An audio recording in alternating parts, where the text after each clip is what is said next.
The first quality of a pure devotee is described as being merciful. Just being with us was Prabhupada's mercy enough. I mean, every aspect of his behavior was very merciful. That he even deigned to be with us was his greatest act of mercy, I believe. But as just a little concrete example, I remember once, as his secretary, I was in charge of all of his travel arrangements. And at this period of time, he was traveling very fast all over the world. I had to go and buy the plane tickets and make the arrangements on both sides, who would pick him up, all that kind of stuff, how he would get to the airport and so on. We had been in Africa, his first trip to Africa, Nairobi. And from there he was to go to India, Bombay. So they had made some huge pandal program for him in Bombay on his arrival, and thousands of people were to greet him at the airport. So I went down to the East African Airlines ticket counter in Nairobi, bought the tickets, we got on the plane, and we flew to India. We got off the plane in Bombay, and the first person we met was the health officer. And he said, can I see your yellow fever inoculations cards, please? I looked at Prabhupada and I said, I don't have one, we don't have one. And I said, we don't have them. And the guy said, oh, then you will have to go into quarantine. So I felt like my whole bottom had dropped out of my life. That my whole world had come to an end, that I had caused this problem, this major problem by an oversight. Because Prabhupada was so meticulous in all of his arrangements, and he tried to inculcate that into me, and I really tried hard to make sure everything went well all the time. Well, I really blew this. Here we were, we could either get back on a plane and go back to Nairobi, or we could go out to a prison-type place with screened windows and be in quarantine for 2 weeks. And no matter how I ranted and raved, they wouldn't back down. And they said even if Indira Gandhi came and she didn't have her yellow fever shot from Africa, she couldn't get in. And I didn't want to look at Prabhupada during all this. I just knew he'd just be smoldering with anger at me.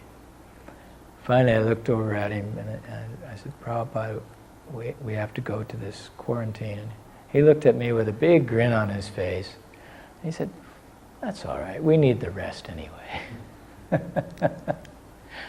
After about 10 days there, no one was allowed to come in. We couldn't go out. Prabhupada was getting a very good rest, a lot of translating. We were getting caught up on all the correspondence. Finally, after I think about the 10th or 11th day of this, Prabhupada called me in and he said, you know, I have yellow fever certificate. He said, you call Jayapataka in Calcutta and tell him that it's in the right-hand drawer of my desk or blah, blah. He gave directions and asked him to fly it here.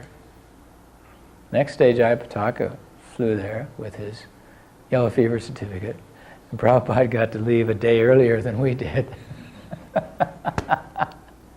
Now, you can look at that different ways, but in my way of looking at it, being there at the time, Prabhupada knew that he had this there, but he wanted the rest.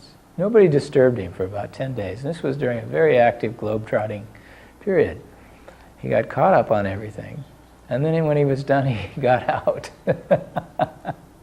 He was faultless. You could say, oh, he forgot, or he made a mistake. No way. Prabhupada never did that. Anytime you could say, well, Prabhupada just made a mistake. If you really looked at it, it wasn't a mistake. It was all a part of his leela, his playtime with us. Another thing about Prabhupada was his unpredictability. I don't think ever, in all the years and encounters with Prabhupada, that I ever felt anything when I was still outside the door waiting to go in, but a surge of excitement that I'm about to enter the unknown.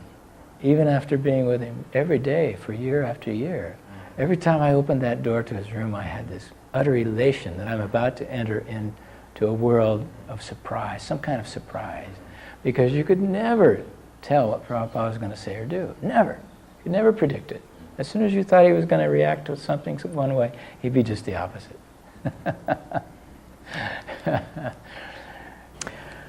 I remember another time in Mexico. Mexico was a pretty wild and woolly place back in the early 70s too. Chitsukanand had arranged a meeting for him up in Cuernavaca, a kind of an outpost, a small town up in the mountains above Mexico City. And Prabhupada was to speak in the bull ring in the center of the town. Small bull ring, but there he was. And there wasn't much attendance. There were some people, but Prabhupada always carried on as if the whole hall was packed and gave it his all no matter what, even if there was one person in the audience. Anyway, afterwards it was beginning to get dark, as I recall, or getting late in the afternoon. And we walked out of there. The car was a couple of blocks away, and we were walking toward the car, Chitsukananda and myself. I think Brahmananda might have been there, one of the bigger devotees. And suddenly, before anybody could do anything about it, this drunk, who was reeling drunk, staggering across like this, across the street and the sidewalk, came right through all of us and was just about to run into Prabhupada. Prabhupada stopped, lifted his cane in the air and went whack on the guy's head and laid him out cold.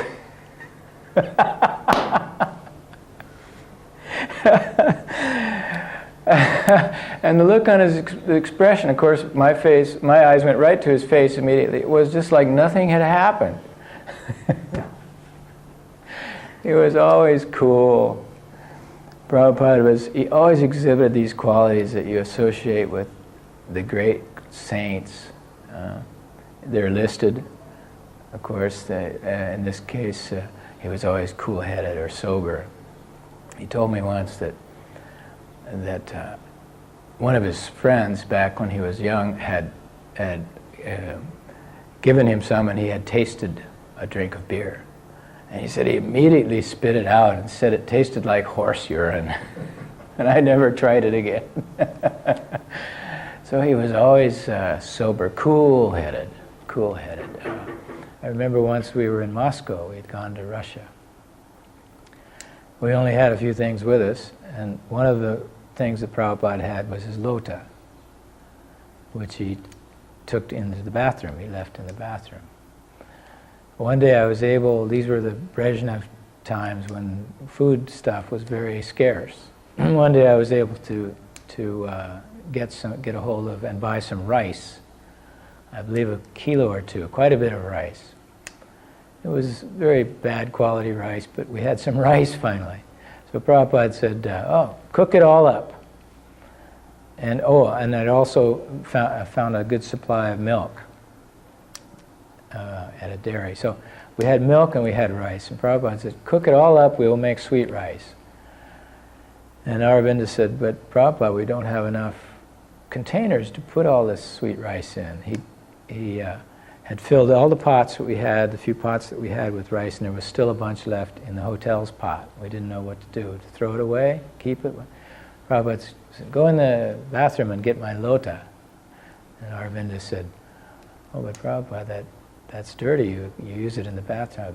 And Prabhupada said, never mind, we will save this sweet rice for our sustenance. So he brought it from the bathroom and filled the lota with sweet rice.